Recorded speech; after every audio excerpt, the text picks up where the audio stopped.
नमस्कार। डिजाना विशेष में आपका बहुत स्वागत है। मैं हूं डॉक्टर प्रतीक श्रीवास्तव। मेरे साथ स्टूडियो में मौजूद हैं भारतीय जनता पार्टी के राष्ट्रीय महासचिव, प्रदेश के बहुत ही कद्दावर नेता श्री कैलाश विजयवर्गीय। इस इंदौर शहर ने, बल्कि मैं यूँ कहूँ कि मध्य प्रदेश ने, कैलाश विजयवर्गीय को छात्र नेता से जन नेता बनते हुए, पार्षद से महापौर बनते हुए, विधायक से कई बार अलग अलग महकमों का कैबिनेट मंत्री बनते हुए और भारतीय जनता युवा मोर्चा के छोटे से कार्यकर्ता से लेकर भारतीय जनता पार्टी के राष्ट्रीय महासचिव तक बनते हुए देखा है। लेकिन आज तक मीडिया के इतिहास में कभी भी कैलाश विजयवर्गीय का कोई अराजनीतिक इंटरव्यू नहीं हुआ। यह पहला अवसर है मीडिया के इतिहास में जब हम कैलाश जी का एक गैर राजनीतिक इंटरव्यू करने जा रहे हैं। कैलाश जी, आपका स्वागत है। धन्यवाद डॉक्टर प्रतीक जी। और जैसा कि मैंने कहा कि आपकी इस मध्य प्रदेश की सियासत पर, आपकी राजनीति पर, आपकी राजनीतिक शैली पर बहुत सारे इंटरव्यू हुए हैं। मैंने भी बहुत सारे इंटरव्यू किए हैं अलग अलग चैनलों में। लेकिन पहली बार मैं चाहता हूं कि आपसे, अगर आपकी इजाज़त हो, तो हम कुछ गैर राजनीतिक बातें करें। आपके आदेश का पालन होगा डॉक्टर साहब। कैलाश जी, ये दौर जो है, इस दौर में विज्ञान की सीमितता सामने आई है। मनुष्य की एक छोटापन, मनुष्य का बोनापन सामने आ गया है कि उसके हाथ में कुछ भी नहीं है। जिसको हम आवश्यकताएं समझते थे, जो विलासिता थी, जो भौतिक सुख समृद्धि थी, वो सब बोनी नज़र आ रही है। इस दौर में, ये दौर आत्मचिंतन का, आत्ममीमांसा का, आत्म परीक्षण का दौर है। आप भी कर रहे होंगे। आपकी जो चिंतन शैली की आदत है, आप सोचते विचारते रहते हैं। कैसा पा रहे हैं इस दौर में मनुष्य को, मनुष्यता को, संबंधों को, सब चीज़ों को? प्रधानमंत्री जी हमेशा एक बात कहते हैं प्रतीक भाई, कि कोई भी चुनौती आती है या कोई भी समस्या आती है तो एक अवसर प्रदान करती है आपको सोचने का, विचारने का और चिंतन करने का। ये राइट टाइम है। हमको सोचना चाहिए कि हम कैसा जीवन जी रहे हैं। हम किसी के साथ खिलवाड़ तो नहीं कर रहे हैं। हम अपने सुख के लिए प्रकृति को बेनकाब तो नहीं कर रहे हैं। प्रकृति के साथ खिलवाड़ तो नहीं कर रहे हैं। मुझे लगता है कि इन सारे प्रश्नों का जवाब इस समय लॉकडाउन के वक्त एकांत में जो चिंतन करने वाले लोग हैं उनके लिए विचारणीय है। क्योंकि हमने बहुत प्रकृति का दोहन किया है। दोहन करने का अधिकार है, किंतु शोषण करने का अधिकार नहीं है। अब हम शोषण करने लगे। दोहन करने के लिए तो है, पर आप शोषण करें प्रकृति का तो फिर प्रकृति इस प्रकार के अवसर लाती है जिसमें आपको आपकी औकात दिखाती है, बोनापन सामने आता है आपका। पूरी दुनिया आज नतमस्तक है हर तरह से। जो अपने आप को बहुत बड़ा शक्तिशाली राष्ट्र मानते थे, आर्थिक रूप से, तकनीकी रूप से, वो सब निढाल पड़े हुए हैं। अमेरिका, हमारे यहाँ 1 लाख संक्रमित लोग हैं, वहाँ 1 लाख लोग मर चुके हैं, 1 लाख से ज़्यादा लोग। कितनी बड़ी बात है, ये कोई छोटी बात नहीं है। और इसलिए हमें अपने विचार, अपने चिंतन, अपने संस्कार, अपनी संस्कृति, अपनी परंपरा, अपनी धर्म, इस सब के बारे में विचार करते हुए ये राइट समय है कि भारत दुनिया के सामने यह सिद्ध कर सके कि भारत की परंपरा, भारत की संस्कृति, भारत के संस्कार, भारत के धर्म ग्रंथ सर्वश्रेष्ठ हैं, जो आज भी दुनिया को दिशा दे सकते हैं। आज भी भारत के अंदर विश्व गुरु बनने की क्षमता है। यह इस समय के अंदर हम सारी दुनिया को बता सकते हैं। कैलाश जी, जैसा कि मैं बचपन से आपको जानता हूँ, तो आप बचपन से ही रामचरितमानस के मर्मज्ञ रहे हैं, पाठक रहे हैं। लोगों के घर जाकर आप सुंदरकांड किया करते थे, रामायण पाठ किया करते थे, भजन भी गाते थे। उमा जी तो आपको भजनानंदी ही कहती थी। अब इस चिंतन के दौर में, मार्च के पहले तक तो आपकी एक सियासत की मजबूरियाँ थी, बहुत सारी व्यस्तताएँ थीं, और राजनीति की अपनी मजबूरियाँ होती हैं, अपनी परेशानियाँ होती हैं। उस दौरान वैसे ही राजनीति करना पड़ती है जैसे सामने वाला कर रहा होता है। लेकिन अब जब आप एकांत में हैं, आत्मचिंतन के दौर से गुजर रहे हैं, तब क्या बचपन में पढ़ी हुई रामायण, रामचरितमानस की चौपाइयाँ, उसके प्रसंग, उसके दृष्टांत, उसके उदाहरण कुछ याद आते हैं, कुछ मन को दिशा दिखाते हैं, प्रेरणा देते हैं, कुछ बताते हैं कि ये चूक गया, ये रह गया, ये करना था, ये होना था, इस तरह की कुछ चीज़ें याद आ रही हैं आपको? देखिए, हर ग्रंथ, चाहे रामचरितमानस हो चाहे गीता हो, हमें कुछ न कुछ दिशा दर्शन देता है। यदि राम जी का जीवन हम देखें पूरा, तो राम जी जब विश्वामित्र उनको लेकर गए, जिस प्रकार उन्होंने उनका विवाह हुआ, विवाह होने के बाद फिर घर आए, इसी बीच में उन्होंने सुबाहु को मारा, ताड़का को मारा, और उसके बाद फिर वापस आए। वो आने के बाद जब उनका राज्याभिषेक हो रहा था, और फिर राज्याभिषेक होने के बाद अचानक होने से ठीक पहले ही उनको जाना पड़ा। जस्ट पहले कैकेयी ने वर मांग लिया और उनको जाना पड़ा वनवास। अब देखिए, समझने वाली बात यह है कि उस वक्त के सबसे बड़ा राज परिवार था, वह वनवास गया। तो वनवास जाने के बाद वो हो सकता था कि बहुत वहाँ पर भी 5 स्टार कुटिया बना सकते थे, पर वो नंगे पैर गए। प्रकृति किसी दूसरे राज्यों से सहयोग नहीं लिया उन्होंने। सीता का अपहरण हुआ, सीता जी का, तो उन्होंने वानर, सुग्रीव, हनुमान जी, निषाद राज, ये सब फिर प्रकृति पूरी की पूरी प्रकृति के करीब गए राम। और प्रकृति में रहने वाले के लोगों को साथ में लेके बहुत बड़े शक्तिशाली राजा को मारा उन्होंने। मतलब उन्होंने प्रकृति को महत्व दिया। आज हम प्रकृति का शोषण कर रहे हैं। ये जो मार हमारे पास आई वो इसीलिए आई है, नहीं तो कोई कारण ही नहीं है। देखिए, भारतीय संस्कृति को देखिए, भारतीय परंपरा को देखिए, भारतीय खान पान को देखें आप, तो हम लोग इतने रिच हैं, इतने समृद्धशाली हैं कि दुनिया हमारी तुलना में बहुत गरीब है। हमारे पास क्या नहीं है, हमारे किचन के अंदर हमको शक्तिशाली करने का सामान पूरा भरा हुआ है। आज एक शब्द बहुत चला, immunity power, immunity power, immunity power, प्रतिरोध क्षमता क्या है? हमारे घर के अंदर है भाई। हम हल्दी खाते हैं, प्रतिरोध क्षमता बढ़ाती, अजवाइन खाते हैं, प्रतिरोध क्षमता बढ़ाती, हींग खाते हैं, प्रतिरोध क्षमता बढ़ाती, दालचीनी खाते हैं, हमारी इम्यूनिटी पावर बढ़ाता है, तुलसी, नींबू, अदरक, ये सब हमारे इम्यूनिटी पावर बढ़ाते हैं। दुनिया के अंदर इतने सारे मसाले यदि कहीं खाए जाते हैं तो भारत के अंदर खाए जाते हैं। ये हमारे ऋषि मनीषियों ने परंपरा के रूप में हमें दिया है। तुलसी हमारे घर के आंगन में लगी रहती है, 5 पत्ती रोज खाओ, आपको इम्यूनिटी पावर बढ़ाएगी। अब जिनके अंदर कुछ हो ही नहीं सकता आपको। तो हमारे घर के अंदर हमें अंदर से ताकतवर बनाने की सारे सामान उपलब्ध हैं। जो आयुर्वेद के गुरु हैं और जो देवताओं के डॉक्टर हैं, धन्वंतरी, उनकी बेटी है भानुमति, और उनका बेटा था सुषेण, जिसने लक्ष्मण को जिंदा किया, जो रावण के वहाँ डॉक्टरी करते। तो धन्वंतरी को पिताजी ने जब दहेज में एक मसालदानी दी जो रसोई घर में इस्तेमाल होती, तो उन्होंने कहा ये मसालदानी नहीं, औषधि है जिसका जिक्र आप कर रहे हैं। हल्दी, अजवाइन, सौंफ, हींग, जीरा, ये सब इलाज है किसी न किसी। तो भानुमति का पिटारा जिसको हम बोलते हैं, वो औषधियों का एक मेडिकल बॉक्स है, भंडार है पूरा की पूरा। आपके जीवन को मजबूत करने वाला, जीवन आधार को मजबूत करने वाला एक पिटारा है, भानुमति का पिटारा। पर हम लोग जंक फूड के चक्कर में पड़ गए, हम मैगी के चक्कर में पड़ गए, हम ब्रेड के चक्कर में पड़ गए, हम सैंडविच के चक्कर में पड़ गए, और पता नहीं क्या क्या आजकल नाश्ता करने लग गए। मैदा, प्रतीक भाई भूल गए और मैगी को याद रखने लग गए। प्रतीक भाई, यदि हम अपने बच्चों के सच्चे प्रेमी हैं, सच्चे स्नेही हैं, तो अपने घर में पड़ा हुआ मैदे का सामान, चाहे मैगी हो चाहे ब्रेड हो, निकाल के बाहर फेंक देना चाहिए, कुत्ते को डाल देना चाहिए। ये सीख देने वाला समय है। जैसे मतलब प्रधानमंत्री जी का जब कोई भी चुनौती मिलती है तो आप चुनौती पे अवसर ढूंढिए। यह अवसर है कि हम क्या खा रहे हैं, हम कब उठ रहे हैं, हम कब सो रहे हैं।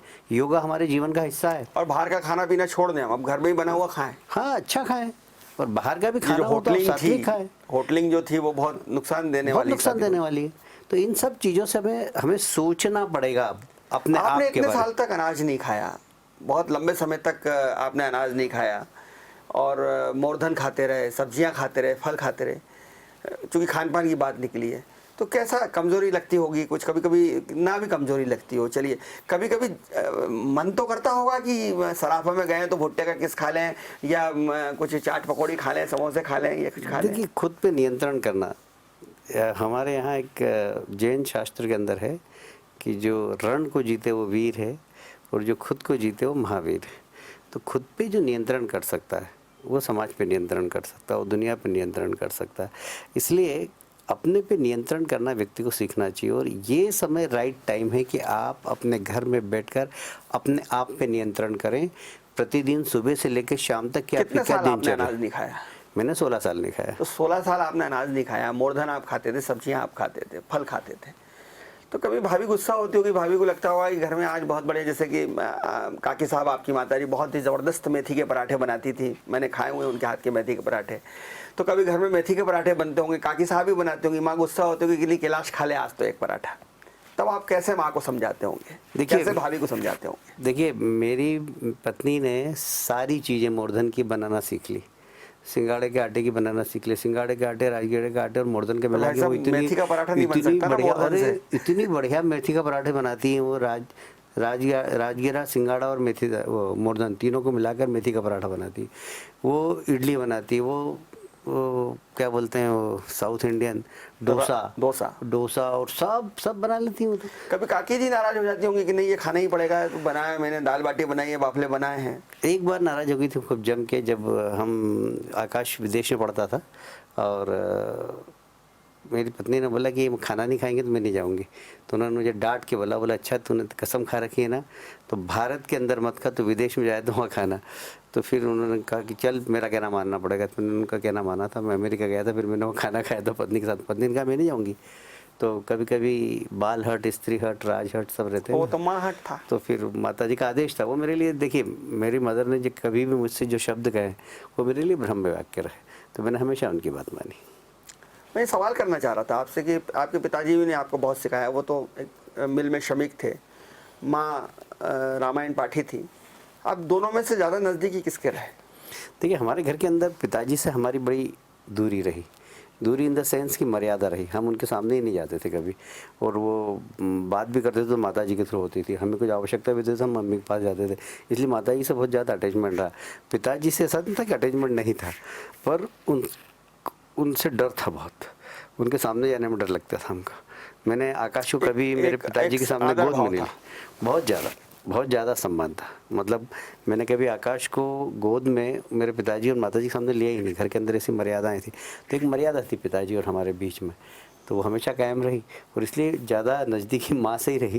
पिताजी का बड़ा आशीर्वाद था, पिताजी का बड़ा स्नेह था, मैं उनका बड़ा सम्मान कभी कुछ करता सिखाते था। हो, कुछ उन्होंने ऐसी बात कही हो जो आपको आज भी याद आती हो, जो लगता हो कि आपको वो एक उसने एक दिशा दी, एक मार्गदर्शन दिया पिताजी ने? देखिए पिताजी की एक बात तो मैं हमेशा ध्यान रखता हूँ। एक बार क्या हुआ, मैं नगर निगम में था और स्थायी समिति का अध्यक्ष था। मैंने बोरिंग करवाए थे और मेरी शिकायत कर दी कि बोरिंग में मैंने भ्रष्टाचार किया। तो उस समय एक ही पेपर चलता था नई दुनिया, उसमें बड़े हेडलाइन में आया कि नगर निगम में भ्रष्टाचार हुआ। तो मेरे फादर ने, वो मुझे जानते थे, तो उन्होंने कहा कि मदर से बोला उन्होंने और कि उसको बुलाओ। तो मैं गया, तो उन्होंने माताजी को सुनाते हुए एक बात बोली, बोले अपन ने कुछ ज़िंदगी में गलत नहीं किया तो अपना कुछ भी नहीं होगा, इसलिए डरने की ज़रूरत नहीं है। और रोज़ सुबह उठो तो कांच में आँख से आँख मिला कर देखो, यदि तुम आँख से आँख मिला पा रहे हो तो जीवन में कोई तुमको हरा नहीं सकता, और यदि तुम अपनी नज़र में गिर गए तो जीवन में कोई तुमको बचा नहीं सकता। तो अपनी नज़र में गिरने के बाद कोई उठा नहीं पाता। तो बोले कि हमेशा भगवान का स्मरण करो और रोज़ कांच में आँख से आँख मिला के देखो कि मैंने कल क्या किया था, कोई गलती तो नहीं की, तो तुम्हें जीवन में कभी भी पराजय नहीं मिलेगी, और कोई कितना भी कुछ कर ले तुम्हारा कोई बिगाड़ नहीं सकता। तो ये पिताजी का एक संदेश था और वो मैंने जीवन में गांठ बांध के रख रखा है। तो ऐसे बहुत सारी बातें मेरे पिताजी ने मुझे सिखाई है और मैं उसका अभी पालन करता हूँ। कभी आपकी पिटाई विटाई भी की हो पिताजी ने? हाँ, कई बार। मैं थोड़ा चंचल था और स्कूल जाता था तो ग्रुप में बच्चों के साथ रहता था पूरे मोहल्ले के, तो किसी का भी झगड़ा हो जाता था तो किसी को मार के आया था तो कोई शिकायत करने आता था घर पे, तो फिर पिटाई होती थी। और मैंने काफ़ी मारपीट की, मोहल्ले के सब बच्चों के साथ जाते थे तो सब, मैं उनका बॉस था बचपन से। और उस समय तो श्रमिक क्षेत्र की जो छवि थी वो गुंडागिर्दी वाली थी। और उस समय हम सात्विक तरीके से, क्योंकि हम संघ की शाखा में जाते थे, हमारे सात्विक तरीके का जीवन जीते थे। उस समय गुंडों को संघ की शाखा में कब जाने लगे आप? हम बचपन से जाते थे, बचपन से। मैं मतलब कोई 7-8 वर्ष के रहे होंगे? हाँ, 7-8 साल के से जब से जाने लगे। अचानक ही क्या था कि जैसा आपने बताया मिल एरिया था, तो हमने बोला यार यहाँ झगड़े बहुत होते हैं तो लठ चलाना सीखना चाहिए। तो किसी ने बताया कि यहाँ ये जनता कॉलोनी नहीं, पूरा मैदान था यहाँ पर, तो यहाँ शाखा लगती थी। तो एक विक्रम विजय सिंह जी बाबूजी शाखा लगाते थे, मान लो मिल के कर्मचारी थे वो। तो हमने बोला ये लठ चलाना सिखाते हैं। तो हम चले गए वहाँ। दंड संचालन। दंड संचालन, उस समय दंड तो बाद में सीखे, पहले तो लठ बोला। तो हमने बोला हम लठ सीखना चाहते हैं, तो बोला हम सिखाएंगे, आओ रोज़ शाखा में आओ। तो 1 दिन गए, 2 दिन गए, 8 दिन गए, 10 दिन गए, उन्होंने सिखाया ही नहीं, दक्षारम करते रहे। तो हमने बोला अरे यार ये तो बोर करते, हम गए नहीं। तो वो घर आ गए हमारे, कह अरे भाई तुमने आना क्यों बंद कर दिया?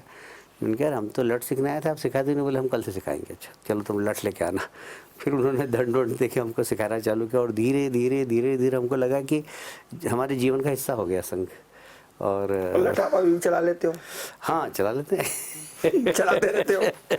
चला लेते, थोड़ा बहुत बचपन का सीखा हुआ है तो। पर आपके पिताजी के बारे में मैंने सुना, हो सकता है मैं गलत भी हूँ, कि वो तो इंटक से जुड़े हुए थे, और राम सिंह भाई जो वर्मा जो सांसद थे उनके बड़े नज़दीकी होते थे। गुलजारी लाल जी नंदा के साथ उन्होंने काम किया था।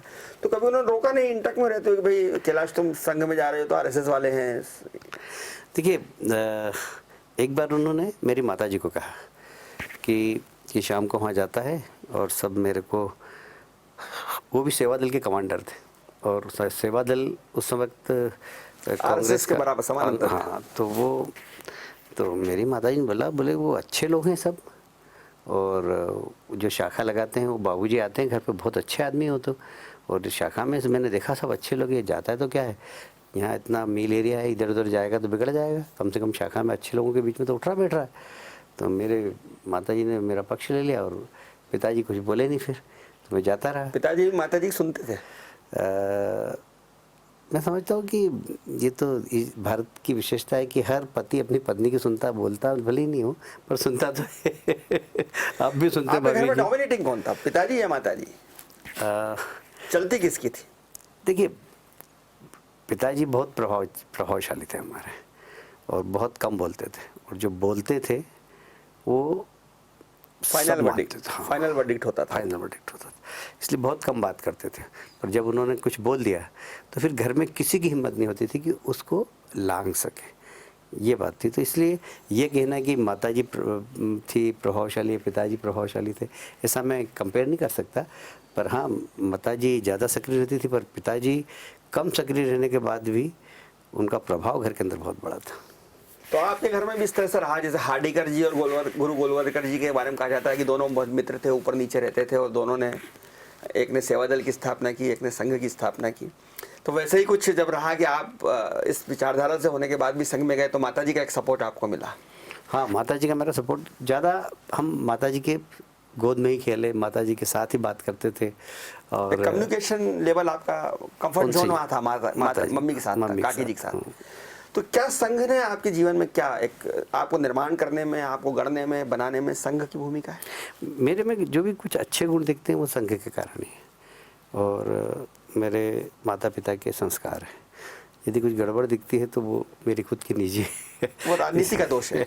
हाँ वो जो भी आप मान लें उसको मेरा व्यक्तिगत गड़बड़ी है आपकी? जैसे अगर आपसे मैं पूछूं, आप चूंकि आज हम पोस्टमार्टम करने बैठे हैं, क्या गड़बड़ियाँ आपको नजर आती हैं अपने आप में? मैं कभी भी बहुत गलत बात बर्दाश्त नहीं कर पाता हूँ, और इसलिए लोग मुझसे कहते हैं कि जल्दी गुस्सा आ जाता है, तो मुझे गुस्सा जल्दी आ जाता है, ये बात सही है, क्योंकि मैं गलत बात बहुत ज़्यादा बर्दाश्त नहीं कर पाता। एक मेरी सीमा है बर्दाश्त करने की, उससे ज़्यादा मैं बर्दाश्त नहीं कर पाता। तो ये मेरी कमज़ोरी है कि मैं लूज टेम्परामेंट का हूँ, और जब गुस्सा आ जाता है तो कई बार कुछ बोलने में भी आ जाता है, बोलने में आ जाता है तो फिर आप जैसे मीडिया के मित्रों को मौका मिल जाता है तो आप 3-4 दिन तक दिखाते हैं फिर उसको। तो ये इस गुस्से ने 3-4 प्रसंग तो मुझे भी याद है कि आपको बहुत नुकसान किया है। ताज़ा प्रसंग उस समय का जब संघ के सारे वरिष्ठ अधिकारी यहाँ थे और आपने कहा था मैं शहर में आग लगा दूंगा। तो ये गुस्से में कई बार आप अपना ही खुद का नुकसान कर लेते हैं, खुद को ही तकलीफ में डाल देते हैं। देखिए व्यक्ति भले कुछ भी पहुँच जाए, कहीं पर भी चला जाए, पर उसकी जो अंदर का जो एक बिल्ड है ना, जिसे पिंड कहते हैं, वो कभी नहीं बदलता है, जो उसकी मूल प्रवृत्ति है। तो गुस्सा करना ये मेरी मूल प्रवृत्ति में था।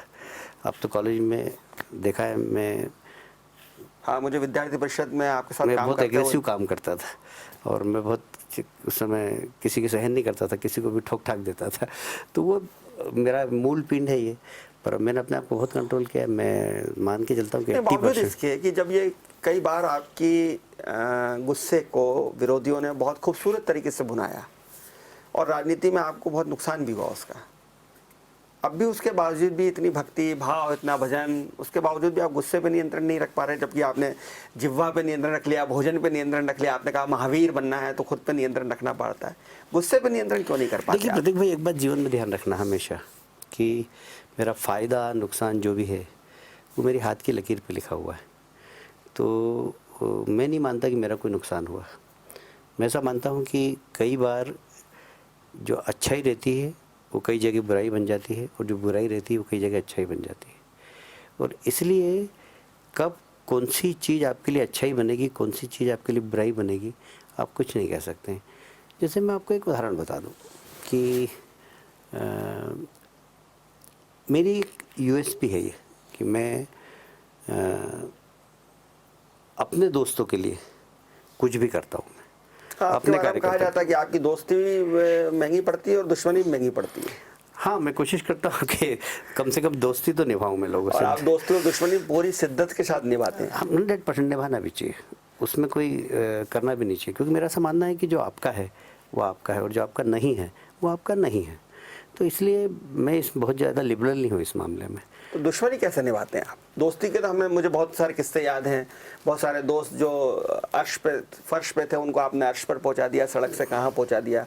बहुत सारे दोस्तों को मैं जानता हूं जो साइकिल पे घूमने लायक नहीं थे, आज फॉर्च्यूनर में घूम रहे हैं।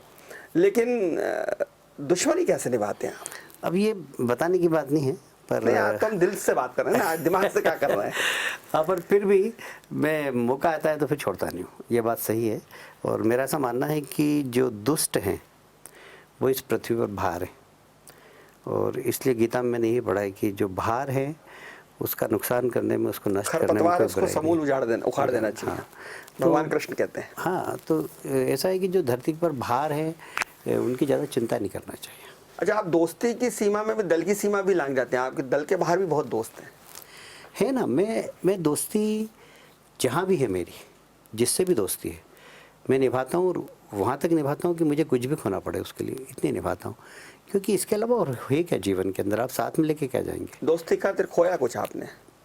मैं कभी नहीं मानता हूँ इसको कि मैंने कुछ खोया है। मैं ऐसा मानता हूँ कि मैंने दोस्ती निभाई है, ये मैंने बहुत बड़ी चीज़ दौलत पाई है। तो ये दौलत है मेरी, ये मेरी यूएसपी है कि जो एक बार मेरे से जुड़ता है वो ये विश्वास रखता है। दोस्त भी रिटर्न में पलटकर उसी शिद्दत के साथ आपको अपनी उस मोहब्बत का जवाब मोहब्बत में लौटाते हैं, कि बहुत सारे दोस्त ऐसे निकल गए कि जब आपका वक्त आया तो वो पीछे हट गए? मैंने कभी चिंता ही नहीं की इसकी। मैंने जब किसी की मदद की तो ये नहीं अपेक्षा की कि ये मेरी मदद करे, पर ये मैं मान के चलता हूँ कि मैंने कभी भी ज़िंदगी के अंदर किसी चीज़ का अभाव महसूस नहीं किया, कभी भी। जो मेरे पास नहीं है वो भी, जो मैं सोच नहीं सकता, मेरी हैसियत नहीं कि मैं हवाई जहाज़ के अंदर घूम सकूं, पर मेरे दोस्तों के कारण मैं दुनिया में घूमा। और इसलिए दोस्ती में मैंने मतलब मेरी पूंजी है, और मैंने वो सब कुछ पाया है जो एक सामान्य आदमी सोचता है कि मुझे ये पाना है। एक बुराई मैं भी बताना चाहता हूँ आपकी, आप ब्लंट हैं, बोलने चालने में आपको ये पता नहीं रहता कि कब किस मौके पर क्या आपको बोलना चाहिए। खासकर जिसको अगर मैं मालवी भाषा में बोलूँ तो आप मुंह फट हैं, और कई बार आप अपने से शीर्षस्थ लोगों को, बड़े नेताओं को भी उनके मुंह पर कुछ कह देते हैं। मुझे कुछ प्रसंग भी याद है जिसका जिक्र मैं अभी नहीं करना चाहूँगा, लंबा हो जाएगा प्रश्न। तो इस मुंह फट का, इस ब्लंटनेस का कई बार नुकसान भी होता है। देखिए, फ़ायदा भी होता है। मैं एक बार एक बहुत बड़े नेता है हमारे, उन्होंने कहा कि तुम्हारी ये 8 शिकायत आई है। तो मैंने कहा ये सही है, 2 सही है, 6 गलत है। 2 सही है तो मान रहे हो? मैंने कहा हाँ, मैं मान रहा हूँ। ये तुम्हारी गलती है? मैंने कहा आपको गलती लग रही है, पर मुझे वो गलती नहीं लगती। तो इसलिए बोले अगर ये आप 8 शिकायत बोल रहे हैं, 8 में गलती कुछ नहीं होगी, 2 गलत दिखती है, आपको दिखेगी, मेरे को नहीं दिखती, इसलिए मैंने की है वो। तो तुम इसको स्वीकार करते हो तुमने गलती की? मैंने कहा हाँ, मैंने की। तो बोले भविष्य में? मैंने कहा भविष्य में भी कर सकता हूँ, क्योंकि मैं इसे गलत नहीं मानता। ऐसा क्यों बोल रहे हो तुम, है तो गलत ही है। मैंने कहा दुनिया इसको गलत मानती, मैं इसको गलत नहीं मानता। तो बोले ठीक है। फिर एक बार वापस मेरी कहीं कंप्लेंट गई उनके पास, तो उन्होंने कहा कि आप उसको बुला के पूछ लो, यदि उसने गलती करी होगी तो बता देगा। तो मेरे पास वापस खबर आई कि आपने ये किया, मैंने कहा नहीं किया, ये किया, मैंने कहा नहीं किया, ये किया, बोले नहीं किया। तो उन्होंने पूछा भी नहीं बाद में, जाओ बोले ठीक है। तो राजनीति के अंदर कई बार आपके खिलाफ हमेशा कुछ न कुछ शिकायत लोग करते रहते हैं, पर हमारे नेता को विश्वास है कि यार ये आदमी सही बोलेगा। यदि इसने गलती की तो इसमें साहस है कि बोलता है कि हाँ मैंने आप गलती अपने की। नेता से झूठ नहीं बोलते? मैं नहीं बोलता हूँ। अगर मैंने गलती की तो मैं कहता हूँ हाँ मैंने गलती की। क्या है उसमें भाई, हम कोई देवता थोड़ी है, गलती तो कोई भी कर सकता है। आपके बारे में ये भी कहा जाता है कि कई बार संगठन की जो लाइन होती है, पार्टी की जो लाइन होती है और आपके नेताओं की जो लाइन होती है, उससे अलग हटकर भी आप काम कर जाते हैं। नहीं, ऐसा होता तो नहीं है, पर ये बात सही है कि कई बार मुझे कई चीज़ें, कई निर्णय पसंद नहीं आते हैं, तो थोड़ी सी मेरे से चूक हो जाती है। पर हमेशा मैं पार्टी लाइन के बाहर कभी नहीं जाऊँ, ये कोशिश करता हूँ, और मैंने हमेशा कोशिश की। पर कई बार इसे जो चीज़ समझ में नहीं आती है, यार इससे सहमत हूँ, तो कई बार बाहर निकल जाता हूँ मैं, पर वो मेरी गलती है। कैलाश जी, 1983 में आपने पहला चुनाव लड़ा पार्षद का। 37 साल तो पार्षद बने को ही हो गए, उसके भी 5-7 साल पहले आप विद्यार्थी परिषद का काम करते हैं, तो मोटे मोटे तौर पर 45 साल आपके राजनीतिक जीवन के हैं। अब इन 45 सालों की अगर हम मीमांसा करें, इस 45 सालों का सिंहावलोकन करें, पीछे जाकर देखें, तो कभी आपको ऐसा लगता है कि आपको जिस मुकाम पर होना चाहिए था वहाँ आप नहीं पहुँच पाए? क्या खोया, क्या पाया? और जिन लोगों की आपने मदद करी वो आज किसी और बड़े मुकाम पर हो गए, जहाँ आपको होना चाहिए था वो लोग पहुँच गए। कभी कुछ ऐसी मन में एक ग्लानि भाव आता है, इस तरह की कोई बात आती है मन में, कुछ मायूसी आती है कि जहाँ आपको होना चाहिए था वहाँ नहीं आप गए? कभी भी नहीं, कभी भी नहीं आती, इसलिए कि मैंने अपनी हैसियत से कई गुना ज़्यादा मुझे भगवान ने दिया। पिताजी मिल में काम करते थे, कोई राजनीतिक पृष्ठभूमि नहीं, कोई ख़ानदान में किसी ने राजनीति नहीं की, और मैं आज जिस मुकाम पर हूँ, मुझे लगता है कि बहुत कम लोग इस जगह पहुँचते हैं। आज मैं देश के जो 10-20 राजनेता हैं, जिनकी टीम है देश के चलाने में, संगठन को चलाने में, आज उस टीम का मैं सदस्य हूँ। मोदी जी जैसे प्रधानमंत्री जी, अमित शाह जैसे गृह मंत्री, इनके साथ मेरे को काम करने का मौका मिला, और मुझे कहते हुए गर्व है कि मैं उनकी विश्वसनीय लोगों की सूची में हूँ। तो ये अपने आप के लिए, मेरे लिए बहुत बड़ी बात है, और मैं नहीं समझता कि इससे बड़ी बात किसी के लिए हो सकती है कुछ भी।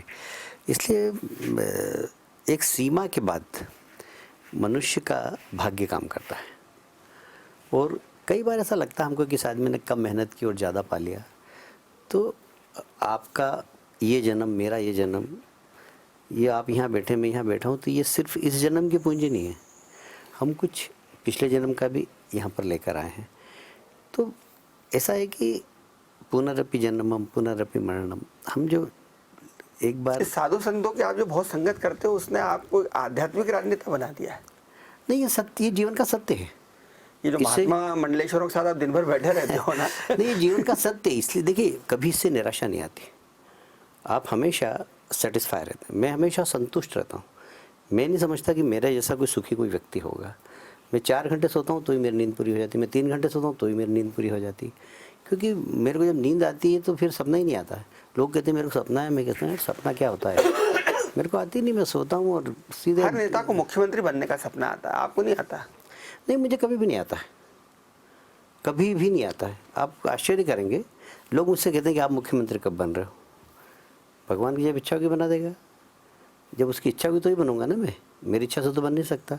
इसलिए जो आपके पास अभी है, आप उसमें अधिकतम मेहनत करो। जैसे मैं अभी बंगाल का प्रभारी हूँ, तो मैं ये कह सकता हूँ प्रतीक भाई कि बंगाल में मैं अगली बार सरकार बनाऊंगा, और ये इस देश की राजनीति का एक बहुत ही माइलस्टोन होगा, बदलाव का बिंदु होगा। हाँ, क्योंकि ये कोई छोटा काम, बंगाल में सरकार बनाना भाजपा की ये कोई सोच भी नहीं सकता, सपने में भी नहीं सोच सकता है।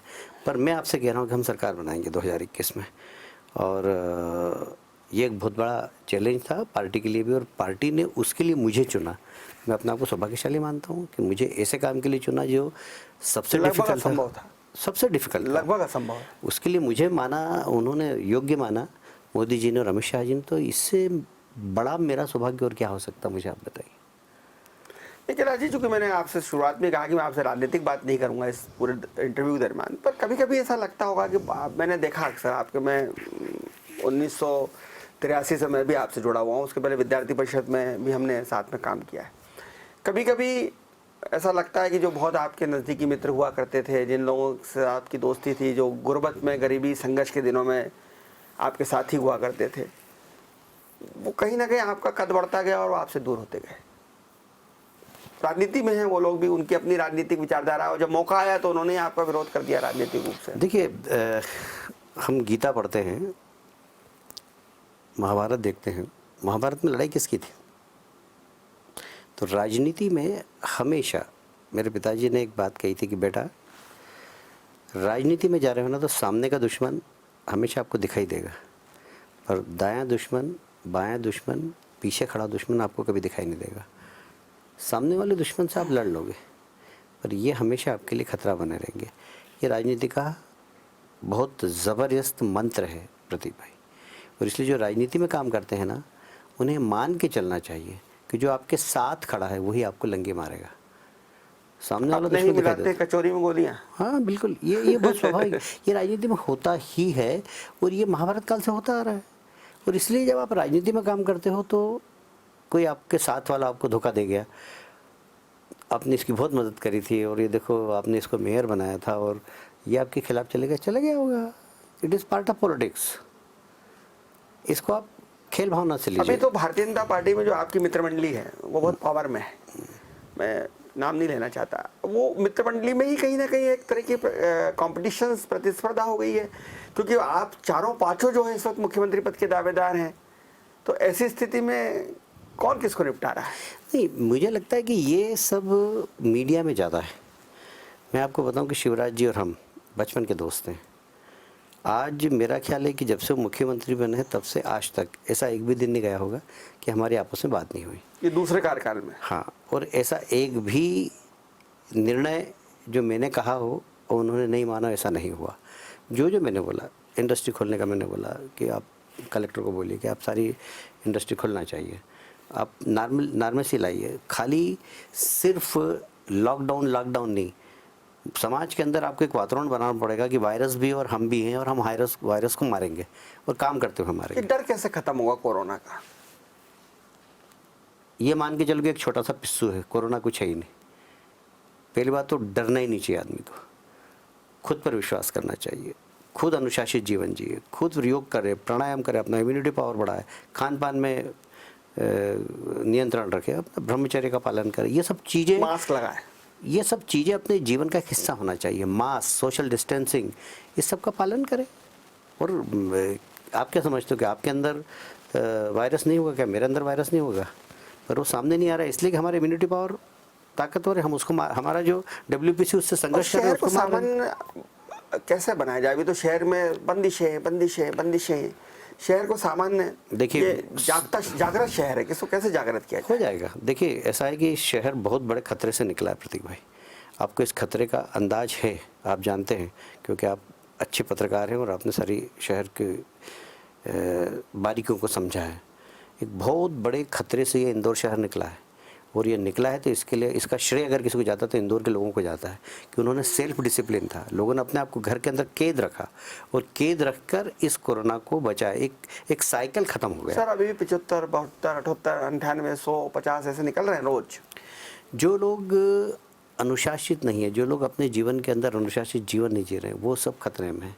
लापरवाही सबसे बड़ा कारण है। देखिए, जब आप, ये संघर्ष काल है, संघर्ष काल में लापरवाही नहीं होना चाहिए। मैं सबसे कहना चाहता हूँ कि आप लॉकडाउन के अंदर घर के अंदर है, तो घर के अंदर क्या कर रहे हैं आप अच्छा खा रहे हैं कि नहीं, अच्छा पी रहे हैं कि नहीं, प्राणायाम कर रहे हैं कि नहीं, एक्सरसाइज कर रहे हैं कि नहीं, अपने घर वालों के साथ एक्सरसाइज कर रहे हैं कि नहीं, अपने घर वालों के साथ भजन गा रहे हैं कि नहीं, अपने बच्चों को संस्कार दे रहे हैं कि नहीं। हर अवसर का लाभ लेना चाहिए। मेरे पास पूरे लॉकडाउन में 1 मिनट की मेरे पास फुर्सत नहीं। मैं 7-8 घंटे वीडियो कॉन्फ्रेंसिंग करता हूँ, लोगों से बात करता हूँ। रात को आज भी 2 बजे ही सोता हूँ प्रतीक भाई, और 6:30 बजे वापस उठ जाता हूँ। वो 6:30 बजे से मेरा दिनचर्या बिल्कुल चालू हो जाती है। इस इंटरव्यू का समय जो अपने दोनों के बीच में तय हुआ है वो रात के 1:30 बजे तय हुआ है। हाँ, तो मैं रात को 2 बजे के पहले सोता ही नहीं अभी भी, और मेरे को बिल्कुल फुर्सत नहीं मिलती। आप विश्वास करेंगे कि पूरे देश के काम मैं यहीं से बैठ के करता हूँ, पूरे देश के। आंध्र का काम है, तेलंगाना का काम फिर है। भी ये शहर में कब उद्योग खुलेंगे, कब धंधे खुलेंगे? चालू होगा उद्योग। लोगों के पास रोजगार नहीं है, लोगों की दुकानें बंद हैं, लोगों का व्यापार बंद है। देखिए, पहली बात तो ये है कि आपको व्यापार करना है या समाज को बचाना है या इंदौर को बचाना है। अमेरिका ने गलती की है, इसको समझना चाहिए हमको। अमेरिका हमसे ज़्यादा हेल्थ सर्विस अच्छी देने वाला देश है, हमसे ज़्यादा तकनीकी संपन्न देश है, हमसे ज़्यादा आर्थिक रूप से संपन्न देश है। सबसे ज़्यादा उन्होंने भुगता इसलिए कि हम तो व्यापार करेंगे। व्यापार महत्वपूर्ण नहीं, व्यापार हम कम कर लेंगे, जीवन बचाना महत्वपूर्ण है। आज सारी दुनिया के अंदर मोदी जी की तारीफ इसलिए हो रही कि 130 करोड़ जनता के होते हुए भी यहाँ पर अगर दुनिया की जनसंख्या के हिसाब से हम तुलनात्मक दृष्टि से देखें तो सबसे कम नुकसान भारत को हुआ है, इसलिए कि देश के प्रधानमंत्री ने सही समय पर टफ डिसीजन लिया और देश की जनता उनके साथ खड़ी नहीं, पर रही। मोदी जी की बुराई इसलिए भी हो रही है कि सड़कों पे गरीब मजदूर, सड़कों पे रेला का रेला निकल रहा है, 1500 किलोमीटर पैदल चल रहा है, और मोदी जी और उनकी सरकारें ये व्यवस्था नहीं कर पाई कि उनको गंतव्य तक पहुंचा पाए। इसके लिए भी निंदा हो रही है मोदी मैं जी की। समझता हूँ कि ये कहीं न कहीं गलती राज्य सरकारों की भी है। जैसे हमारे यहाँ के मजदूर जा रहे हैं यहाँ से, तो हम मजदूरों से बात कर रहे हैं, हम उनको रोक रहे हैं, हम रोक रहे हैं तो उनको खाने की व्यवस्था कर रहे हैं। हम अगर उनको जाना है तो उनकी बस की व्यवस्था कर रहे हैं। रोज़ 100-200 बस हम यहाँ से जा रहे हैं इंदौर से, तो हम मजदूरों को फैसिलिटी प्रदान कर रहे हैं, तो हमारा राज्य प्रदान कर रहा है। बाकी राज्यों ने इसकी चिंता नहीं की। आज राजनीति बात नहीं करना चाहिए, आज हम दोनों ने सोचा था, पर 100-1000 बस हम देंगे आप मजदूरों को, तो उसमें ये राजनीति करने का विषय नहीं। कभी कभी कुछ समय ऐसा रहता है कि राजनीति को अपनी लागत में बंद कर देना चाहिए और समाज और देश को ध्यान में रख के काम करना चाहिए। अभी समय वो है कि हम समाज और देश को ध्यान में रख के काम करें। मैं इंदौर में प्रतिदिन अधिकारियों से बात करता हूँ, निर्णयों में हिस्सेदारी करता हूँ, पर कभी मैं प्रेस के सामने नहीं जाता हूँ, क्योंकि ना मैं सांसद हूँ ना विधायक हूँ, मैं क्यों जाऊँ। हाँ, पर आप सब कुछ हो ना, पर मैं बात करता हूँ और निर्णयों में मेरी। इंदौर की जनता का अगर सर्वाधिक विश्वास किसी पॉलिटिकल लीडर पर है, चाहे वो कांग्रेस का सोचने वाला हो चाहे बीजेपी का सोचने वाला, तो कैलाश विजय पर भरोसा रखता है, क्योंकि वो कहता है कि दमदार तो एक ही है। नहीं प्रतीक भाई, ये तो आपकी नज़रों का कमाल है, आपका स्नेह है, ऐसा नहीं है। पर मैं कोशिश करता हूँ कि इंदौर के हित में क्या अच्छा हो सकता है। अभी मुझे बोलना नहीं चाहिए, पर कुछ ऐसा अधिकारी भी थे हमारे पास जो इंडस्ट्री नहीं खुले इसके पक्षधर थे। मैंने कहा आप खोलिए। अभी उन्होंने एक निर्णय कर दिया कि मजदूर वहीं रहना चाहिए। मैंने कलेक्टर से कहा, मैंने कहा भाई ये बिल्कुल व्यवहारिक नहीं है। अब महिलाएं काम करती, महिलाएं रात में वहाँ कैसे रहेगी? तो मैंने कहा आप ऐसा मत काम करिए। अब इतनी सारी फार्मास्यूटिकल कंपनियाँ, वहाँ 50% महिलाएँ काम करती, अब वो रात में कैसे रुकेगी? तो मैंने कहा नहीं, आप ये प्रैक्टिकल नहीं है। तो फिर वहाँ पुलिस वालों ने जाकर इंडस्ट्री में इनके बिल्कुल पुलिस नहीं जाए। आज आपने निर्देश निकाले कि पुलिस इंडस्ट्री में नहीं जाएगी। तो जहाँ जहाँ तकलीफ आती है वहाँ सॉल्व करना ये हमारा काम है। क्या हो गया, देखिए बड़ी बड़ी इंडस्ट्रीज खुल रही हैं, खुलना भी चाहिए, मैं ऐसा नहीं कहता। पीतमपुर में खुल गया, यहाँ खुल गई, वहाँ खुल गई, इंडस्ट्री को खोलने की आप इजाज़त दे रहे हो। बिल्डर्स को आपने बाईपास के जितने उनके बड़े बड़े प्रोजेक्ट चल रहे थे, 1500 करोड़ के प्रोजेक्ट चल रहे थे, जितने के भी थे, आपने उनको भी उसकी इजाज़त दे दी कि चलाइए, सुधारिए, करिए। लेकिन जो छोटा, आप तो खुद किराने वाले हैं, मुझे शब्द का इस्तेमाल करने दीजिए कि आप खुद किराने वाले हैं। हाँ, मेरे को गर्व होता है। तो अब किराने वाला है, वो 2000 सब्जी वाले थे, हाथ ठेले पे सब्जी फल बेचते थे, किराने की छोटी छोटी दुकानें, पान की दुकानें, चाय की दुकानें, होटलों की दुकानें, जिनको रोज़ सुबह शाम में कमाते खाते थे, उनकी तो दुकानें बंद हैं। जो बड़े पैसे वाले उद्योगपति व्यापारी हैं, उनका काम धंधा शुरू हो गया। कहीं ना कहीं ये भी एक फैक्टर है। इंडस्ट्री आप इसको थोड़ा सा गलत दृष्टि से ले जा रहे हैं। जैसे इंडस्ट्रियल एरिया खुला तो वहाँ चाय की दुकान भी खुली है, वहाँ कचौरी की दुकान भी खुली है, वहाँ समोसे की दुकान भी खुली है, वहाँ पोहे की दुकान भी खुली है, वहाँ पर छोटा मजदूर काम भी कर रहा है।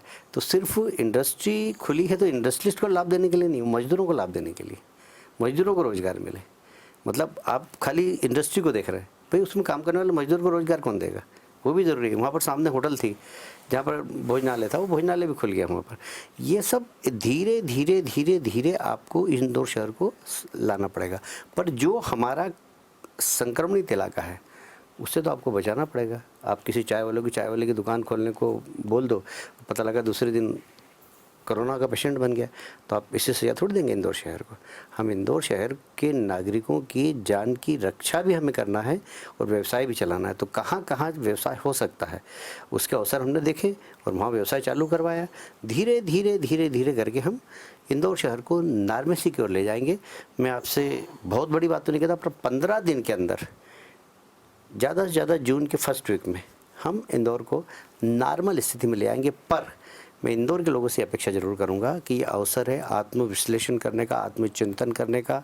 हम कितने अनुशासित हैं, हमारा परिवार कितना अनुशासित है, हम क्या खा रहे हैं, क्या पी रहे हैं, हमारा इम्यूनिटी पावर कैसे बढ़े, हमारे बच्चों को हम संस्कार कैसे दे रहे हैं। मैं प्रतिदिन 8 बजे मंदिर के अंदर प्रतीक भाई अपने बच्चों के साथ बैठकर भजन करता हूँ। हमारे 4 साल के बच्चे को बहुत सारे संस्कृत के मैं मंत्र यही याद आपसे हैं। बात करना चाह रहा था कि जैसे कि अब बीच में कोरोना और राजनीतिक थोड़ी सी हो गई कि एक आज भी आप एक जॉइंट फैमिली परिवार में रहते हैं। आपका छोटा भाई विजय जो है वो आपके साथ रहता है, भतीजों की बहुएं आपके साथ रहती हैं, खाना आपका एक जगह बनता है। तो जब माता पिता बच्चों के साथ नहीं रह पा रहे हैं, ऐसे में आप एक जॉइंट फैमिली, पहले तो काकी साहब थी, अब काकी साहब नहीं है तो आशा भाभी हैं, आशा भाभी मुखिया हो गई हैं, तो कैसे ये घर चलता है? बहुत सारे भाइयों की, बेटों की शादी हो गई है, भतीजों की शादी हो गई है, बहुएं आ गई हैं, कैसे संयुक्त परिवार देखिए, चलाता है? हमारे आकाश की शादी को मेरा ख्याल है 10 वर्ष हो गए। विश्वेश की शादी को लगभग 4 वर्ष हो गए और कल्पेश की बहू तो अभी 2 महीने आई। बेचारी नौकरानी सरी के काम कर रही है क्योंकि घर के सर्वेंट भी नहीं आने जा रहे नहीं है, तो सुबह से लेकर शाम तक सब काम करते हैं, बर्तन मांज रहे हैं, खाना लगा रहे हैं, सब कर रही हैं। घर के अंदर सब लोग, मेरी पत्नी भी उठ के फिर एक सब्जी ये बनाएगी, 2 सब्जी ये बनाएगी। सामान्य दिनों से ज़्यादा सब्जियां बन रही है। सामान्य दिनों में मैंने कल ही मेरा वजन देखा 1.5 किलो बढ़ गया, जबकि मैं एक्सरसाइज कर रहा हूँ, ज़्यादा एक्सरसाइज बढ़ गई। उसके बाद भी खाना इतने खिलाते हैं सब लोग, बहू कहती मेरे हाथ से लो, क्योंकि मैं इंदौर में कभी रहता ही नहीं हूँ। हाँ, अभी 1.5-2 महीने में मौका ही नहीं मिलता। बच्चों को दादाजी का सुख मिल रहा है। बड़े दादाजी का सुख मिल रहा है। बहुओं को भी लगता है कि ससुर जी को कुछ खिलाऊं, तो रोज एक ने 3 बहुएं हैं और ससुर एक। और बनाने में तीनों मास्टरी, मतलब 5 महिला है हमारे, छोटे भाई की पत्नी है। भाभी तो अब उम्र की बात और वो तो बनाती है, सब बनाते हैं, 5 भिड़ जाती हैं। कोई सब्जी काट रहा, कोई क्या बना वो रहा है। कठिन समय कैसे गुजारा जब बिल्कुल भाभी के बारे में ये एक तरह से शहर में ये अफवाह उड़ गई थी कि उनको इतना सीवियर अटैक आया है, इतना मैसिव हार्ट अटैक आया कि शायद वो नहीं रही हैं। वो दौर था कि जब ऐसा 1-2 क्षण की अगर देर हो जाती तो शायद नहीं रहती। वो आपने वो दौर कैसे निकाला?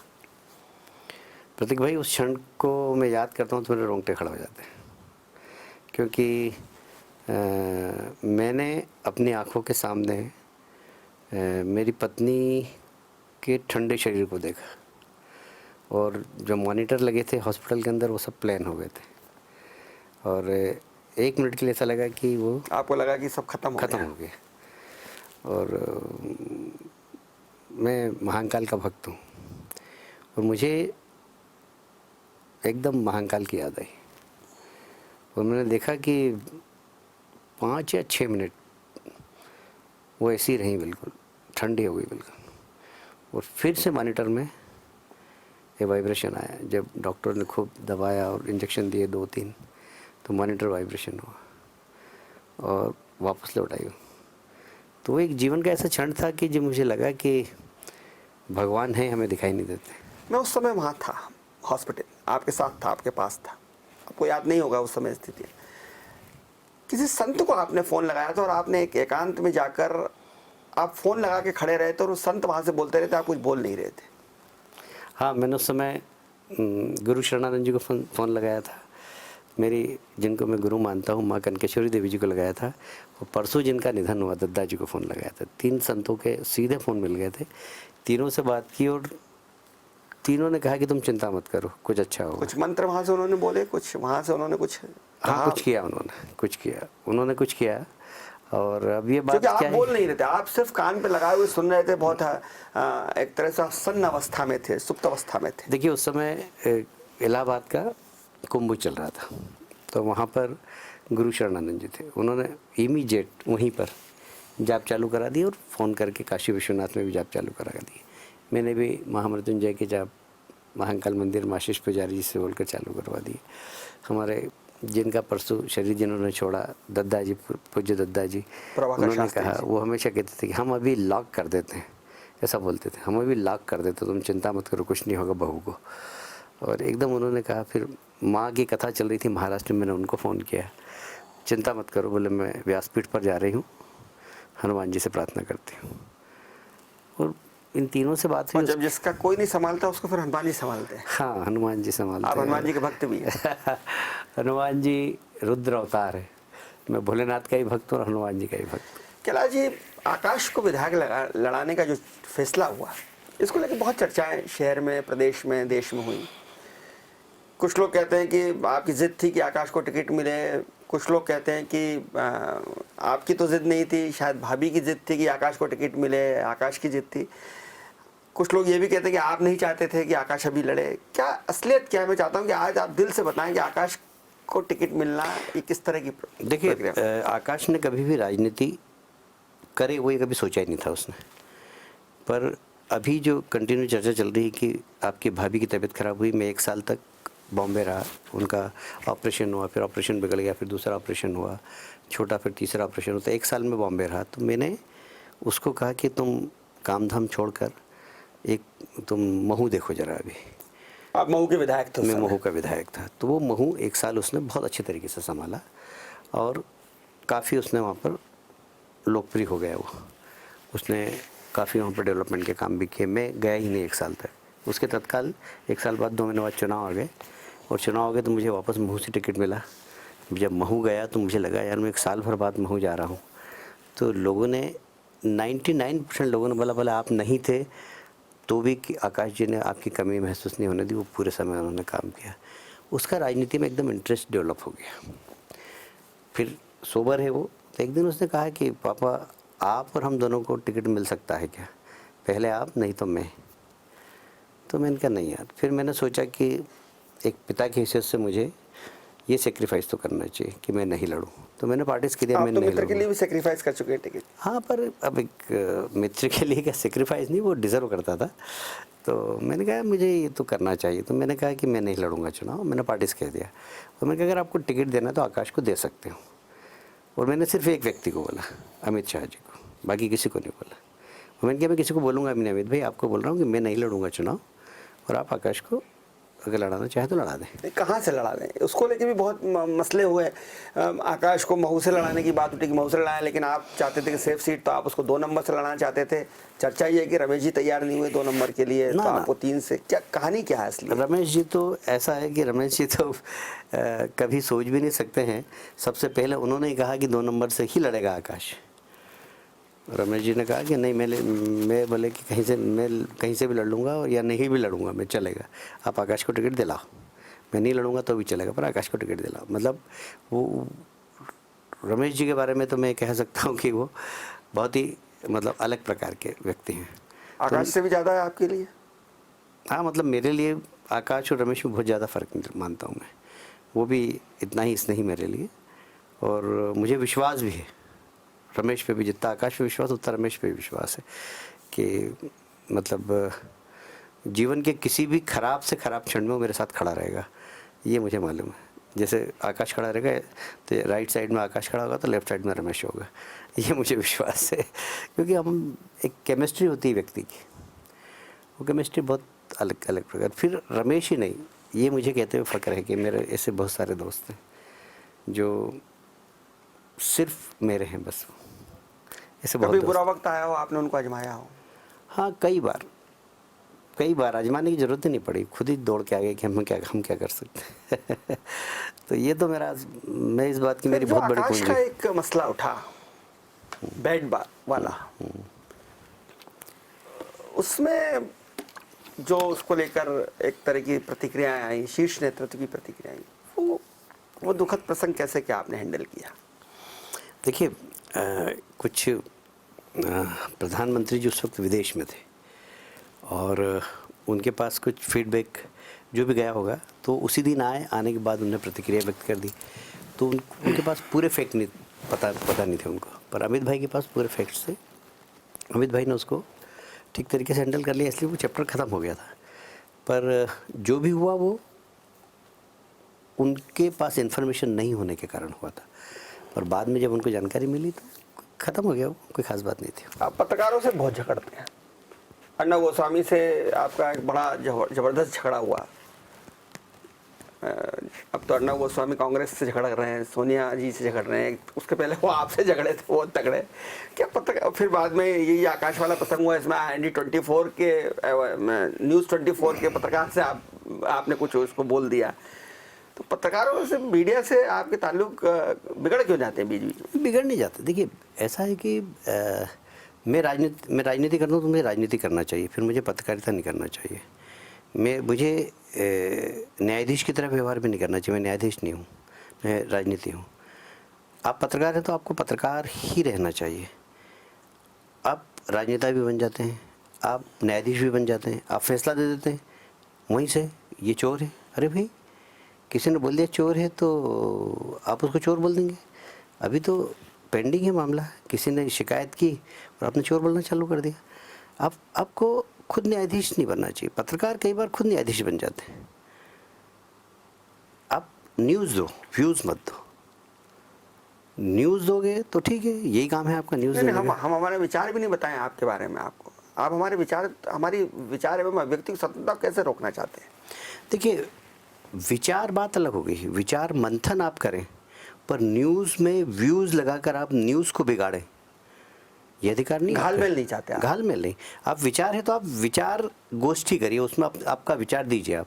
पर न्यूज़ में आप विचार डालेंगे तो न्यूज़ में विचार डालेंगे तो न्यूज़ का अचार बन जाता है। अब अर्नब साहब के किस संबंध में नहीं, मेरे सबसे अच्छे थे, मेरे सबसे अच्छे थे। मैं तो क्या है कि तत्काल हिसाब कर देता हूँ, उसके बाद भूल जाता हूँ। मेरा कोई परमानेंट दुश्मन किसी नहीं। कल्याण? हाँ, मैं किसी को अगर मेरा गुस्सा आया तो मैं उसको डांट देता हूँ।